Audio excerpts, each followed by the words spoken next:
James from Majetone here. I've been enjoying Dilla Time by Dan Charnas. I hope I've pronounced that right. For this, I've set up my session in a way that I do with mixing and everything. So this track here is my kind of printing track, and everything else leads into it. So we can see that my instruments are all going to buses down the bottom, down here, and we'll come on to those. And then from there, they're going into this mix track. And the benefit of that is I can be listening to the reference, or I can hit input monitoring, and now I'm listening to the loop that I've programmed. So the main part of this, in fact every single loop, is the AC08, which I made to kind of try and recreate electronic drum sounds but acoustically. Throughout all of these, I'm using the multi-output function. So I'm sending each of these groups, the bass drum, the snare drum, the percussion, and the cymbals, and sometimes the overhead microphones. If we go into like the bass drum, for example, we've got overhead microphones that we could send to a different output, like as if we have microphones on a drum kit. So I'm using those. On almost all of these loops, I'm just using the close mics because it's very dry and we want it to be really punchy and forwards. That's what we're seeing here. So we've got the AC08, and then each of these auxiliary channels down here, the kick, the snare, hand clap, and hats, is all the individual outputs of Contact. We can see that here. And then I'm able to affect each of those separately and different, and apply different processes, and it's great. It's a really great way to work. Now, I felt like the hi-hats in the AC08, they're very sort of small and like 808 styled hi-hats, surprisingly, because of the name. And I felt like it needed, like listening to the reference track, they weren't quite right. So I've used the hi-hats from the instrument Kenzel drums, which I think were kind of 14-inch Zildjian hi-hats. Really nice dark sounding cymbals, and that's all that MIDI instrument is doing, just the hi-hats.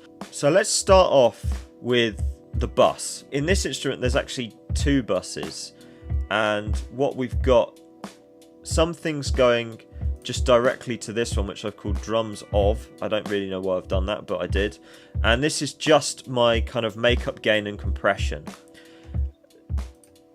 The kick and the snare are going into this bus here, and that's giving me an awful lot of the heavy lifting of the sound. So I'm using a lo-fi bit crushing plugin, and that's to simulate kind of 90s samplers like the SP303 or MPCs, SP1200, all of those sorts of things. So I'm getting that kind of aggression from this with a bit of distortion, bit of saturation. Let's remove everything from the bus, and then we'll have a listen.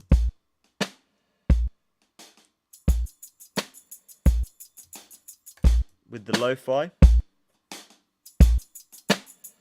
just brings it slightly forwards.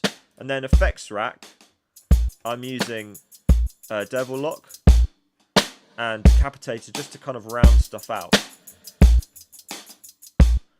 So you hear Devil Lock really brings that kick forwards, and then Decapitator kind of just rounds out the transients and sort of compresses it a bit. And then from there we go into the other bus, where I'm adding hardly any compression at all, but I'm using this VSC2 from Brainworks just for a bit of makeup gain. I really love this compressor. I think it sounds fantastic, but you can use any compressor, whatever you like. And then I go into Waves L2, which I know looks a bit dated now, but I absolutely love this plugin. I think it sounds amazing on drums. Let's take every plugin off and just have a listen to it completely dry as is.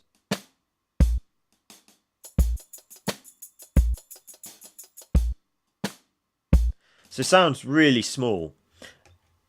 So the kick drum processing that I'm using, I'm actually just using within the contact instrument. I'm not using any extra plugins or anything. So I'm using just the close mics, and then I'm using the ADSR on the kind of synth part of it just to control the envelope, make it really short and punchy and not kind of ringing out.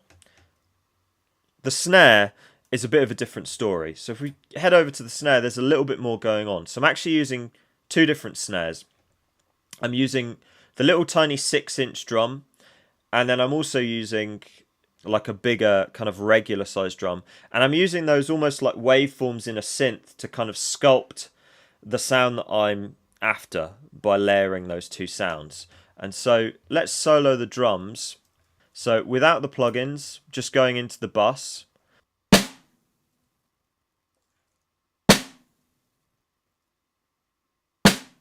Sounds really kind of small. So if I then go into the plugin, a pretty gentle 6 decibels per octave low pass slope. I'm also using of the Lindell 80 series at 12k to put some of those high frequencies back in. So if we listen to just that, you can see it suddenly starts to sound pretty muffled. But with the 80 series, it puts some of that high frequency back in and gives it the brightness and the snap. Almost you can start hearing the kind of snare wires a bit more. This snare has also been sent into a mono reverb, which I am just using Deverb. I'm ducking it with a Wave C1 compressor that's sent from the snare. So as the snare hits, it pushes down the reverb. So the reverb only happens after the snare, which sort of cleans stuff up a little bit. If I take that off, you'll hear just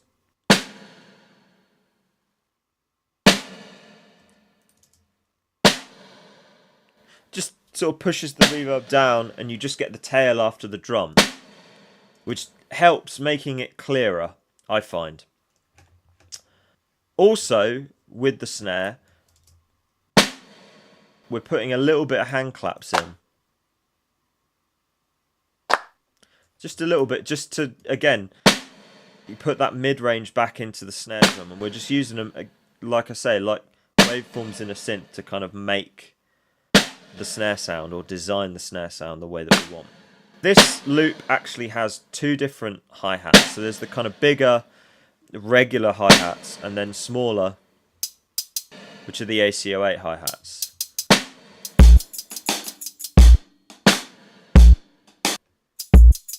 So this is the AC08. There is a tambourine.